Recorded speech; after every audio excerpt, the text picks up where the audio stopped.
Hello, everybody. Hi, everybody. And welcome back to the Weird Science Comics YouTube channel, where I'm going to go to the Marvel side of things for an issue that came out a couple weeks ago. It's Gold Goblin #1 by Christopher Cantwell.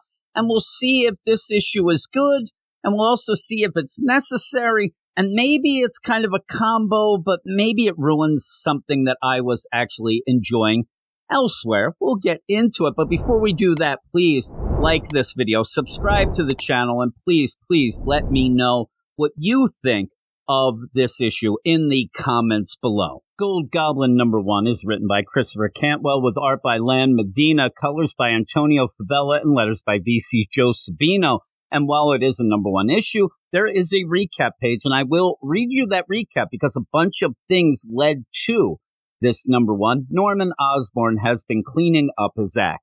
As the CEO of the new Oscorp, he's helped his former nemesis, Peter Parker, design a new high-tech suit for his super identity, Spider-Man.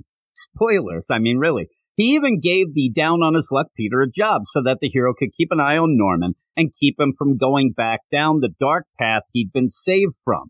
But no road to redemption would be complete without trials and tribulations. Norman was forced to give in to his ultimate temptation and step back on a glider in order to save Spider-Man from 2 hobgoblins. Surely this new Osborn can keep his goblin tendencies at bay, right? Just as an aside, if getting on a glider is your trigger, why do you keep making gliders? Why don't you just change it up? There's many modes of transportation you can kind of use here. Rocket roller skates, maybe? That's what I might do, but I guess Norman, he always wants to be on brand, but the brand is triggering, so there is a problem there. That is one of the biggest problems Norman seems to face. But when we get into this issue, I've seen a lot of hate thrown at Zeb Wells in the current Amazing Spider-Man run. One of the things I've enjoyed in it was the continuing maybe redemption of Norman Osborn, while I worry that Wells has already dropped the ball a bit on some of the other mysteries of that book, like what Peter did 6 months ago, what's up with Mary Jane and her new family. The mystery of is he or isn't he with Norman Osborn has actually played out pretty well. And it's fun for me. But the fun is seeing Peter think Norman has gone bad, only to be revealed that he was really doing something that was good and not sus. And the key to all that for the reader, in my mind, is when you're left in the dark of what Norman's actually thinking. And that really ends here in Gold Goblin #1. And that's what I found to be very, very disappointing with this issue, because Gold Goblin #1 is not a bad issue. And I'm not a big Christopher Cantwell fan, so it hurts me to say it, but it's just an issue that I'm not sure needs to exist. And my guess is that editorial needs Norman to be at a certain spot for this upcoming Dark Web event, and there just isn't enough time or page space in Amazing Spider-Man for him to get there.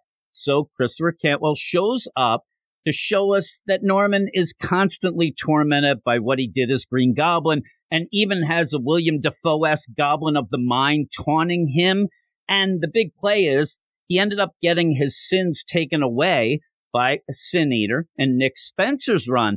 But just because the sins are gone, you know, the torment is still there. But seriously, if I had a quarter for each time we see Gwen Stacy's neck snap in this issue, I'd have at least $1.75. And I'm telling you right now, I need that $1.75. If you saw me right now, you would know that I need that $1.75. But the whole issue, it's not all misery and neck snapping. Norman does hang out with his grandson, Normie, which is really nice, though he seems to get triggered by an ice cream cone. That was crazy. He also talks to Peter, and Peter does seem like, again, he's beginning to trust Norman, which spells out that things are about to hit the fan. But he even by the end steps up as a hero. And while Norman was blindsided that the press knew he was the Gold Goblin who helped Peter in his fight against the Hobgoblins and actually made the term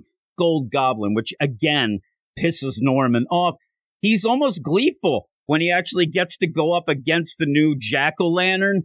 And I still think he's being a bit over the top. That's where I think you're getting a little bit of a wink-wink. He's a bit over the top. He's a bit overzealous in his quest to take down any sort of goblins there are out there. but I'd like to see him use his tech, new and old, and using his old noggin to take down the jack-o'-lantern here. And the issue does end with Norman kind of taking to this hero role, but signing a skull for a young kid. And it seemed a little forced, the way to say, yeah, he wants to be a hero. He doesn't quite know how to be a hero yet. Norman would know not to sign a skull for a kid. It's so ridiculous, though.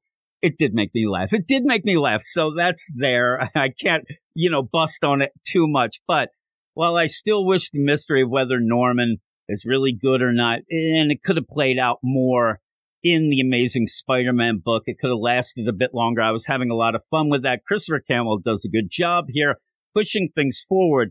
And I really did like Lan Medina's art throughout the issue. And because of all of that, I'm going to give this first issue a solid 7.5 out of 10. So that is that. And again, subscribe, like, and please let me know what you thought about this issue in the comments below, because I love hearing other points of view and we could talk about it. That's the cool thing about comics. So thanks, everybody, and talk to you later. Go read comics. You are all weirdos. Weird science is the revolution. Weird science is the revolution. Weird science is the revolution.